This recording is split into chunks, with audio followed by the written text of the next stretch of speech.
আমি যখন এমবিবিএসে ঢুকলাম, কলকাতা মেডিকেল কলেজে ঢুকলাম, প্রথম দিন থেকেই নিজেকে একটু একটু করে শিক্ষক তৈরি করতে থাকলাম এবং ভাবলাম যে একটা কিছু করতে হবে, একদিন এমন কিছু একটা করতে হবে যেটা শুধুমাত্র এক্সক্লুসিভলি আমার বাংলার ছেলেমেয়েদের জন্য হবে, যাতে আমি যে প্রবলেমটা ফেস করেছি, আমি যে সমস্যাটা ফেস করেছি, সেটা যেন আর কেউ না ফেস করে, না ভাষার জন্য, না পয়সার জন্য।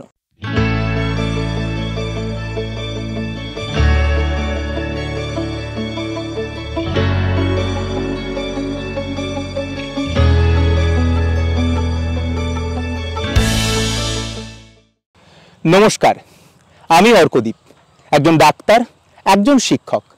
আমার আরও একটা পরিচয় আছে, আমি বাংলা মিডিয়াম, আদ্যপান্ত একজন বাংলা মিডিয়াম। এই বাংলায় আমার জন্ম, এই বাংলায় বেড়ে ওঠা, এই বাংলার স্কুলে পড়েই পরবর্তীকালে কলকাতা মেডিকেল কলেজে যাওয়া, এমবিবিএস কমপ্লিট করা এবং আলটিমেটলি ডাক্তার হওয়া। যদিও আমার বেশ মনে পড়ে যে মাধ্যমিকের রচনায় আমাদের বেলা এসেছিল যে তোমার জীবনের লক্ষ্য কী। সেখানে আমি অবলীলায় লিখেছিলাম যে আমি বড় হয়ে একজন শিক্ষক হতে চাই। তাই ডাক্তার তো আমি হয়েছি, কিন্তু ডাক্তার হওয়ার পাশাপাশি আমি যে জিনিসটাকে বরাবর সযত্নে লালন পালন করেছিলাম, বাঁচিয়ে রেখেছিলাম, সেটা আমার ভালোবাসা, আমার স্বপ্ন, শিক্ষকতাকে।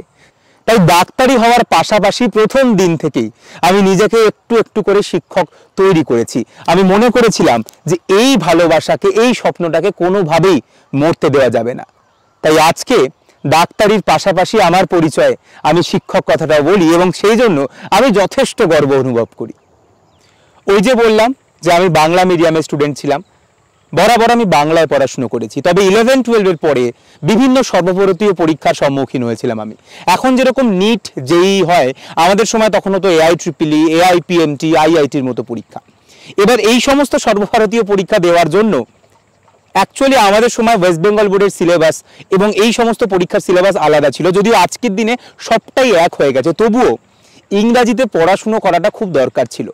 আমার ওয়েস্ট বেঙ্গল বোর্ড ছিল, বাংলা মিডিয়াম ছিল এবং তখন সিলেবাসটা সম্পূর্ণ আলাদা ছিল। তাই আমাকে আলাদা করে CBSE বোর্ডের পড়া পড়তে হয়েছিল, ইংরাজিতে পড়তে হয়েছিল ন্যাশনাল লেভেলে কম্পিট করার জন্য। খুব কষ্ট হতো, কিন্তু আমার সামনে কোনো উপায় ছিল না, কোনো রাস্তা ছিল না। যাই হোক, আমি আমার 100% দিই এবং আলটিমেটলি ওয়েস্ট বেঙ্গল জয়েন্ট মেডিকেলে র্যাঙ্ক করার পাশাপাশি সর্বভারতীয় যে পরীক্ষাগুলো, অর্থাৎ AIPMT, BHU থেকে শুরু করে AIEEE, প্রত্যেকটাতেই আমি একটা ভালো র্যাঙ্ক করি। যদিও আলটিমেটলি আমি কলকাতা মেডিকেল কলেজে MBBS এর জন্য ভর্তি হই, কিন্তু সেই তখন থেকেই আমার মাথায় কোথাও একটা ছিল যে আমাদের বাঙালিদের জন্য এক্সক্লুসিভ কিছু নেই। হ্যাঁ, অনেক বড় বড় নাম রয়েছে, অনেক বড় বড় ইনস্টিটিউট রয়েছে, কিন্তু তারা মেনলি হিন্দি ইংরাজিতে পড়ায়, বাংলার জন্য কেউ খুব একটা ভাবে না। আর সেইখানকার কোর্স ফিও অনেকটা বেশি, যেটা একজন সাধারণ মধ্যবিত্ত ফ্যামিলির কাছে ওই রকম একটা জায়গায় গিয়ে কোপ আপ করা খুব কঠিন।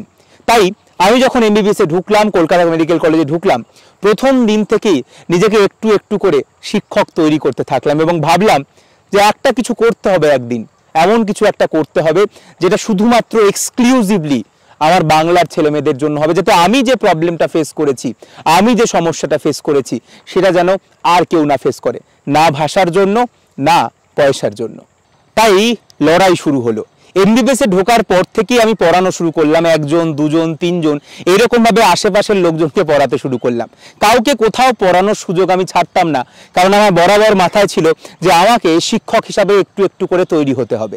এবং এইভাবে একদিন এমবিবিএস কমপ্লিট করার পরে আমার মনে আছে, আমি প্রত্যেকটা যত বড় বড় নাম রয়েছে আমাদের দেশের, সব জায়গায় আমি একটা সিভি তৈরি করে পাঠিয়ে দিলাম। কোথাও কোথাও সুযোগও পেয়ে গেলাম এবং সেখানে আমি পড়াতে শুরু করলাম।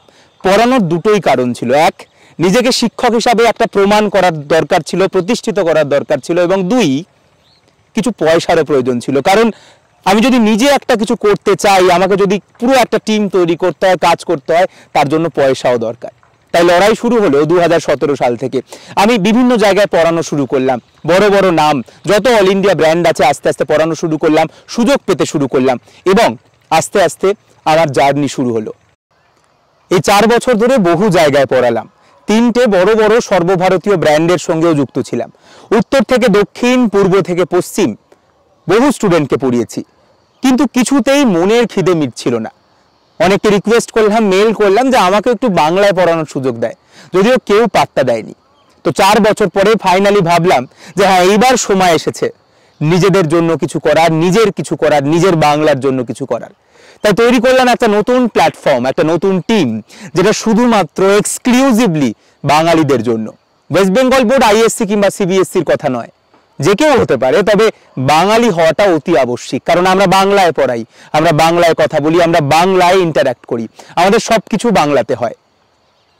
তাই আজকে এলাম তোমাদের সামনে সেই টিম, সেই প্ল্যাটফর্মেরই ইন্ট্রোডাকশন করাতে। আমি যখন ডাক্তারি পাশ করলাম, কনভোকেশনে আমি উপহার স্বরূপ এই হোয়াইট কোট পেয়েছিলাম। হোয়াইট কোট বলে, কেউ কেউ অ্যাপ্রন বলে, মোট কথা ডাক্তারি সিম্বল। দেখো এখানে এখনো সেই লোগোটা রয়েছে, আমাদের medical college Kolkata, medical college বেঙ্গলের লোগো। আমার সব থেকে প্রিয় অ্যাপ্রন এটা। অনেক অ্যাপ্রন ছিল, ডাক্তারি পড়াকালীনও অনেক অ্যাপ্রন কিনেছিলাম, তবে এটা সব থেকে প্রিয়, কারণ এটা উপহার স্বরূপ পেয়েছিলাম এবং এটা ডাক্তারি পাশ করার পরে পেয়েছিলাম। আমি চাই আমার মতো তোমাদের প্রত্যেকের কাছেও এরকম একটা অ্যাপ্রন থাকুক। তাই চলো তোমাদেরকে নিয়ে যাওয়া যাক সেই ঘরে, যে ঘর আমার এই 4 বছরের পরিশ্রমকে দিয়ে আমি যে ঘর তৈরি করেছি। চলো নিয়ে যাওয়া যাক সেই ঘরে। তাহলে সবাইকে ওয়েলকাম আমাদের ক্লাসরুমে, যেখান থেকে আমরা পড়াবো, গল্প করব, ইন্টারঅ্যাক্ট করব, সবকিছু করব। সেই ক্লাসরুমে তোমাদের ওয়েলকাম। তো এইখান থেকে আমাদের লড়াইয়ের শুরু, আমাদের স্বপ্ন দেখার শুরু, যেটা ততদিন অবধি চলবে যতদিন না তোমরা সফল হও। আমরা আপাতত শুধুমাত্র নিটের জন্য, অর্থাৎ ডাক্তারির যে সর্বভারতীয় পরীক্ষা, তার জন্য আমাদের যে কোর্স ব্যাচ তা লঞ্চ করেছি। 2022-এর ব্যাচটা অলরেডি চলছে, আর জানুয়ারি মাস থেকে 2023-এর নিট 2023-এর জন্য আমরা ব্যাচ শুরু করতে চলেছি, এবং পরবর্তীকালে তারপরে নিট 2024-এর ব্যাচও কিছুদিন পরে আসবে। আমরা কি করব, আমরা কিভাবে পড়াবো, সমস্তটা কিছু জানতে হলে তোমাদেরকে আমাদের সঙ্গে তো যোগাযোগ করতে হবে। তবে একটা বেসিক আইডিয়া দেওয়ার চেষ্টা করি। অবশ্যই সমস্ত কোর্সটার পুরো রেকর্ডেড যে ক্লাস, পুরো যে রেকর্ডেড ভিডিও, সেটা তো তোমাদের জন্য থাকছেই। তার সঙ্গে থাকছে লাইভ ক্লাস, তার সঙ্গে থাকছে ডাউট ক্লিয়ারিং গ্রুপ, অর্থাৎ রেকর্ডেড, লাইভ আর ডাউট ক্লিয়ারিং গ্রুপ তো থাকছেই। তার সঙ্গে প্রত্যেক সপ্তাহে একটা করে উইকলি মক টেস্ট, প্রত্যেক 4 সপ্তাহ অন্তর একটা করে 720 নম্বরের একটা গ্র্যান্ড টেস্ট, এবং সব থেকে ইম্পর্টেন্ট, যেটা আমি মনে করি অনেকেই গুরুত্ব দেয় না। আমরা জানি যে তোমরা যখন পড়াশুনো করো, এই বয়স, অ্যাডোলেসেন্স পিরিয়ড, এই সময় অনেক ডিস্ট্রাকশন আসে, আমারও এসেছিল। বারবার মনে হয় আর হচ্ছে না, আর পারবো না, বা মন অন্যদিকে চলে যায়। তাই মনকেও কাবু রাখার দরকার। সেই জন্য কিছুদিন অন্তর অন্তরই মোটিভেশনাল সেশন এবং সাইকোলজিস্ট বা মনোবিদদের দিয়ে সেশন করানো হবে, যাতে কোনোভাবে তোমরা ডিস্ট্রাক্টেড না হও। তো এইভাবে আমরা অ্যাকচুয়ালি সব সময় তোমাদের পাশে থাকবো, তোমাদের সঙ্গে একসাথে লড়বো। ওই যে বললাম, ততদিন অবধি লড়বো যতদিন না তোমরা সফল হচ্ছ। অর্থাৎ যতদিন না তোমাদের নিট পরীক্ষা হচ্ছে, ততদিন অবধি প্রত্যেক দিন, রাত দিন, 7 দিন আমরা তোমাদের সঙ্গে লড়ে যাব। এখন সব থেকে বড় যে প্রশ্নটা আসে, যেটা আমি আমার সময় ফেস করেছিলাম, এখনো অনেকে ফেস করে, যে পয়সা, অর্থ, রেমুনারেশন, কত খরচ এই কোর্সের। তো অ্যাকচুয়ালি একটা বড় টিম চালাতে গেলে একটা খরচের, একটা মিনিমাম খরচের প্রয়োজন, তাছাড়া সম্ভব নয়। যে সমস্ত টিচাররা পড়াবে তাদের পারিশ্রমিক, যে সমস্ত টিম কাজ করবে, টেকনিক্যাল টিম, প্রত্যেকের একটা করে পারিশ্রমিক দিয়ে একটা মিনিমাম অ্যামাউন্ট প্রয়োজন, তবে তার বেশি নয়। আমরা হিসেব করে দেখেছি যে অ্যাকচুয়ালি আমরা যে এই কোর্সটা লঞ্চ করেছি, বা যে কোনো কোর্সই আমরা যে লঞ্চ করব, তার যে টোটাল আমরা ফিসটা নেব, তুমি যদি দৈনিক হিসেব করো, ডেইলি হিসেব করো, তাহলে সেটার পরিমাণ দিনে 28 টাকারও কম, অর্থাৎ মাসে 800 টাকারও কম হবে টোটাল কোর্স ফিস। এইটুকু বলতে পারি। তার মানে একটা যে 1.5 বছরের কোর্স, যেটা আমরা জানুয়ারি থেকে শুরু করতে চলেছি, সেই পুরো 1.5 বছর, যেখানে live class, recorded class, doubt clearing group, motivational session থেকে শুরু করে সাইকোলজিস্টের session, weekly test, monthly test, সব কিছু মিলিয়ে টোটাল যে প্যাকেজ, টোটাল যে কোর্স ফিজ, সেটার পরিমাণ যদি দৈনিক হিসাবে হিসেব করো, তাহলে 28 টাকারও কম, মাসে 800 টাকারও কম। বাকিটা যদি তোমাদের আরো কিছু জানতে হয়, আমি সবসময় বলি আমাদেরকে তোমরা লাস্ট অপশন মনে করো। আমরা কাউকে বলি না আমাদের কাছে এসো, আমাদের কাছে পড়ো, কারণ প্রত্যেকে ভালো, আমাদের থেকে সবাই ভালো, আমরা খুব ছোট্ট, আমরা খুব সামান্য।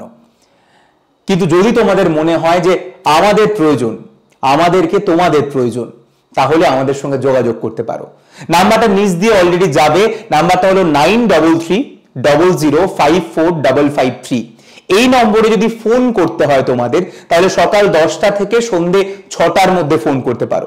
আর এই নম্বরে যদি হোয়াটসঅ্যাপ করে কোয়ারি জানতে চাও, তাহলে সেটা তুমি দিনের যে কোনো সময় করতে পারো এবং আমাদের টিম তোমাদের সঙ্গে যোগাযোগ করে নিলাম। নম্বরটা 9330054553। অলরেডি নিচে নম্বরটাও তোমরা দেখতে পাচ্ছ। এই একটাই নম্বর, কোনো কনফিউশন নেই। এইখানে তোমরা নাম, কোন সালে নিট দিতে চাইছো সেই ব্যাপারে যদি মেসেজ করো, আমাদের টিম তোমাদের সঙ্গে যোগাযোগ করে নেবে। তবে আমরা কিন্তু খুব বেশি স্টুডেন্ট নিই না, আমরা একটা সীমিত সংখ্যক স্টুডেন্ট নেই। আমরা কিন্তু এরকম কখনোই করবো না যে এক একটা ব্যাচে, সুযোগ পেলেও কখনো করবো না যে এক একটা ব্যাচে 10,000 স্টুডেন্ট পড়ছে, 20,000 স্টুডেন্ট পড়ছে, কারণ অ্যাকচুয়ালি তাতে কোনো লাভ হয় না। সেভাবে না ডাউট দেখা যায়, কি কি প্রশ্ন করছে দেখা যায়, না সবার সঙ্গে ইন্টারঅ্যাক্ট করা যায়। আমরা প্রত্যেকের সঙ্গে একটা ব্যক্তিগত সম্পর্ক শুরু করতে চাই, একটা ব্যক্তিগত সম্পর্ক তৈরি করতে চাই। আমরা তোমাদের কাছে দাদার মতোই থাকবো এবং প্রত্যেকটা দিন একসাথে লড়বো। যে জার্নিটা আমি বেশ কিছু বছর আগে লড়েছিলাম, অনেক সমস্যার ফেস করেছিলাম, তোমরা যাতে আর সেটা ফেস না করো, সেই জন্য পথ চলা শুরু হবে। তাই যদি মনে করো আমাদেরকে তোমাদের প্রয়োজন, আমাদেরকে লাস্ট অপশন হিসাবে রেখো। যদি মনে হয় আর কোথাও গিয়ে তেমন কিছু লাভ হচ্ছে না বা তারপরেও আমাদেরকে দরকার, তবেই আমাদের সঙ্গে যোগাযোগ করো। নম্বরটা অলরেডি বলে দিচ্ছি, আবারও বলছি, 9330054553। এইটাই যেটা আমার বলার ছিল। এর বাইরে আমার চ্যানেল, যে চ্যানেলে তোমরা এই ভিডিও দেখছো, সেই চ্যানেলটাকে যদি এমনি ভালো লেগে থাকে তাহলে চাইলে সাবস্ক্রাইব করতে পারো। আর আমার বাকি যে সোশ্যাল মিডিয়ার লিঙ্ক সেটা ডেসক্রিপশনে থাকবে। আর তোমরা যদি নিট অ্যাসপিরেন্ট হও, অবশ্যই নিট অ্যাসপিরেন্ট না হলে এই ভিডিও দেখবে কেন, তাহলে আমার টেলিগ্রাম চ্যানেলটাও জয়েন করে রাখতে পারো, যার লিঙ্কও আমি ডেসক্রিপশনে দিয়ে রাখবো। আজকে এই অবধি ভিডিও ছিল, আবার দেখা হবে নতুন কোনো ভিডিও নিয়ে। ততদিন অবধি খুব ভালো থাকো, বেশি চাপ নিও না, আর দেখিয়ে দাও যে বাংলাও লড়তে জানে, বাংলাও জিততে জানে।